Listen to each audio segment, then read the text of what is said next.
Также интинцы могут воспользоваться еще одним правом выбора и принять участие в онлайн-голосовании за объекты благоустройства по федеральной программе формирования комфортной городской среды национального проекта «Жилье и городская среда». Глава Республики Коми, мэры муниципалитетов, депутаты, общественники предлагают жителям региона определить, какой из объектов необходимо реконструировать за бюджетный счет.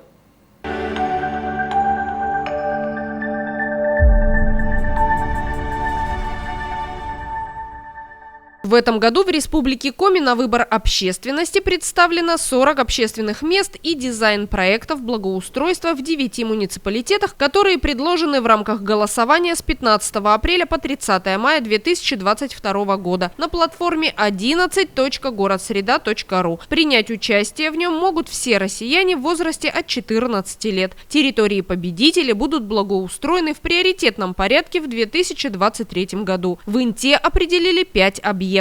Территория между школой номер 8 и магазином «Адак» по улице Воркутинская, площадь Ленина, участок проезда автодороги от дома номер 30 по улице Мира до здания, в котором размещаются аптека и магазин «Зоя» по Мира 24А, тротуары на улицах Куратова и Мира, за исключением уже отремонтированных участков. Какая из этих общественных территорий будет благоустроена в следующем году, зависит от интинцев. Напомним, в рамках реализации федеральной программы формирования комфортной городской среды в этом году будут отремонтированы 2 двора по адресам улица Воркутинская, дом 12 и улица Мира, дом 33. Из общественных территорий были выбраны тротуары по улице Куратова. Какие объекты стоит привести в порядок в следующем году, тоже решать не чиновникам и коммунальщикам. Свой выбор должны сделать люди. Проголосовать можно на официальном сайте городской администрации через портал госуслуг. Интинцам, у которых есть вопросы или сложности с интернетом, на помощь придут волонтеры.